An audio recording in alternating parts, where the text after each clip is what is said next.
सफेद कोट, गले में स्टेथोस्कोप। दूर से देखने में ये प्रोफेशन कितना शानदार और रिस्पेक्टफुल लगता है ना? क्या आज के दौर में भारत में डॉक्टर बनना वाकई एक सही फैसला है? बाहर से देखने पर यह किसी हसीन सपने जैसा दिखता है, लेकिन क्या सच में इस लंबी और थका देने वाली जर्नी का रिजल्ट उस सपने से मेल खाता है? चलिए आज इसी सच्चाई को डिकोड करते हैं। 75%। ये नंबर किसी को भी चौंका सकता है। ये कोई छोटा मोटा आंकड़ा नहीं है, बल्कि इस बात का पक्का सबूत है कि भारत में हर 4 में से 3 डॉक्टर्स को अपने करियर में कभी ना कभी वर्कप्लेस वायलेंस यानी कार्यस्थल पर हिंसा का सामना करना ही पड़ता है। ये एक ऐसा कड़वा सच है जिस पर आमतौर पर कोई बात ही नहीं करना चाहता। तो चलिए आज इस एनालिसिस में इंडियन मेडिकल सिस्टम के इस खूबसूरत सपने और उसकी ज़मीनी हकीकत को गहराई से समझते हैं। उस सफ़ेद कोट के पीछे छिपी सिस्टम की कमियों, उन लाखों के खर्चों और उन कड़वी सच्चाइयों का पर्दाफाश करते हैं जो आमतौर पर मेन स्ट्रीम में कभी डिस्कस नहीं होती। आज की चर्चा का रोड मैप कुछ इस तरह रहेगा।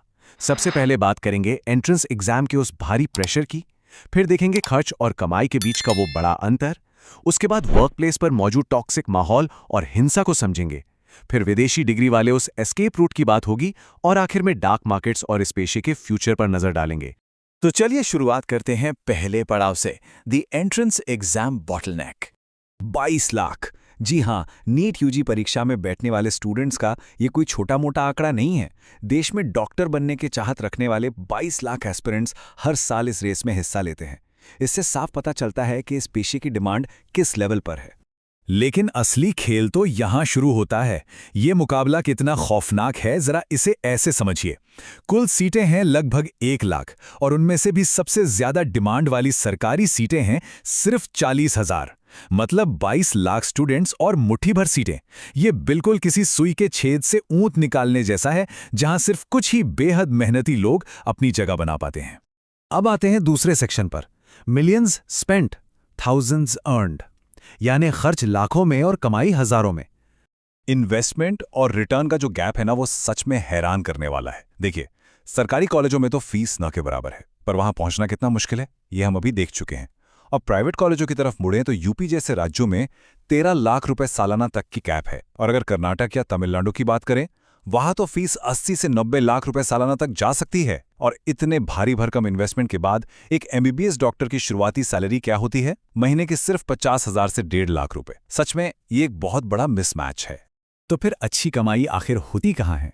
आज के टाइम में रेडियोलॉजी और डर्मेटोलॉजी जैसी स्पेशलिटीज बहुत ज्यादा हाई पेइंग और कमर्शियल हो गई हैं। हर कोई इन्हें पाना चाहता है, लेकिन इन टॉप ब्रांचेस तक पहुंचने के लिए ना सिर्फ बेशुमार पैसे की जरूरत होती है, बल्कि जिंदगी के कई अनमोल सालों की कड़ी मेहनत भी दांव पर लगानी पड़ती है। मेडिकल प्रोफेशन का असली कोर बस इस एक बात में छिपा है। अगर आज किसी को डॉक्टर बनना है तो वो सिर्फ और सिर्फ मरीजों का इलाज करने की सच्ची नीयत से ही बन सकता है।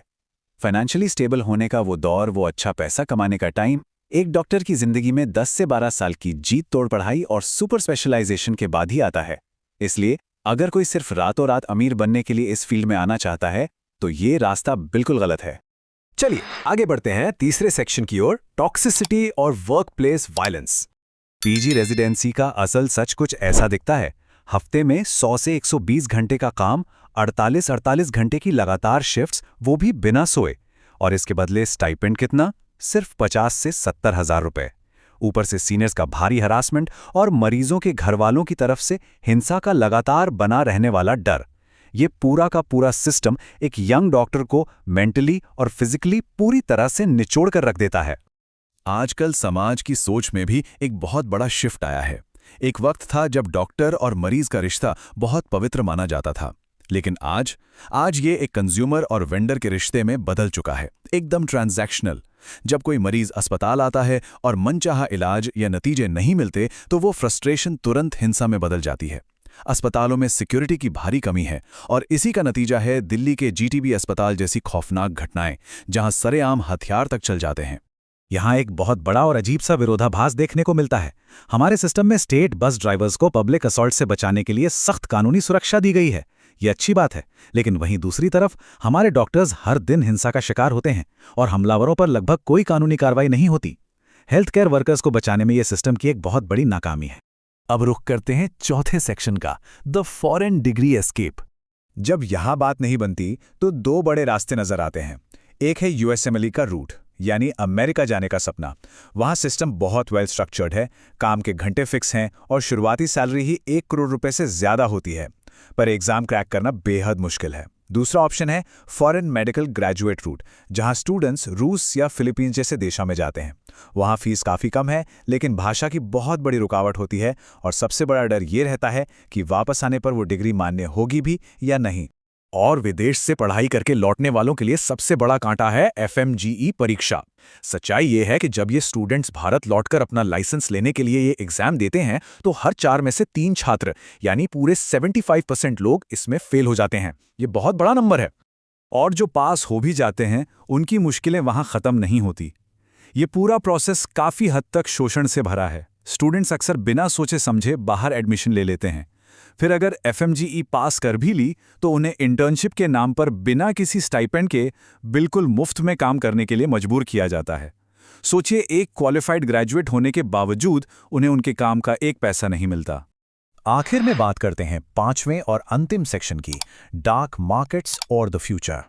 मेडिकल सेक्टर का एक बहुत ही डार्क साइड भी है और वो है अंगों की तस्करी। यहाँ ये साफ कर देना बहुत ज़रूरी है कि ये अनैतिक काम क्वालिफाइड या सम्मानित डॉक्टर्स नहीं करते। ये काम है उन झोला छाप और बिना किसी डिग्री वाले लोगों का, जो बेघर और गरीब लोगों की मजबूरी का फ़ायदा उठाते हैं, उनकी किडनी या लिवर निकालते हैं और उन्हें ब्लैक मार्केट में लाखों में बेच देते हैं। ये एक बहुत ही कड़वी और परेशान करने वाली सच्चाई है। तो अब सवाल उठता है कि इस फील्ड का फ्यूचर क्या है। फिलहाल रेडियोलॉजी और सर्जरी की सबसे ज़्यादा डिमांड है, लेकिन आने वाले वक्त में जिस तरह से पोल्यूशन और लाइफस्टाइल ख़राब हो रहा है, ऑन्कोलॉजी और गैस्ट्रोएंटेरोलॉजी जैसी ब्रांचेस की ज़रूरत बहुत ज़्यादा बढ़ने वाली है। और अगर थोड़ा और आगे का सोचें तो समाज में जिस तेज़ी से स्ट्रेस और डिप्रेशन बढ़ रहा है, अगले दशक में साइकियाट्री यानी मनोचिकित्सा सबसे ज़रूरी और डिमांडिंग ब्रांच बन जाएगी। टेक्नोलॉजी की बात करें तो मेडिकल फील्ड में एआई का रोल समझना बहुत क्रूशियल है। देखिए, ऐसा बिल्कुल नहीं है कि आर्टिफिशियल इंटेलिजेंस डॉक्टर्स की जगह ले लेगा। क्लिनिकल डायग्नोसिस हमेशा एक इंसान, एक डॉक्टर ही करेगा। लेकिन हाँ, जो डॉक्टर्स एआई टूल्स को अपनाने से मना कर देंगे, वो पक्के तौर पर पीछे रह जाएंगे और उनकी जगह वो डॉक्टर्स ले लेंगे जो इस नई टेक्नोलॉजी के साथ चलना जानते हैं। ये एक इवोल्यूशन है जिसे अपनाना ही होगा। तो इस पूरी चर्चा को एक बहुत ही गंभीर सवाल के साथ खत्म करते हैं। एक ऐसा सिस्टम जो लगातार अपने ही रक्षकों, अपने ही हीलर्स को मेंटली, फिजिकली और फाइनेंशियली तोड़ रहा है, अगर ये ऐसे ही चलता रहा तो इस बीमार सिस्टम का इलाज आखिर कौन करेगा? ये एक ऐसा सवाल है जिस पर हम सबको हेल्थ केयर के भविष्य के लिए बहुत गहराई से सोचने की ज़रूरत है।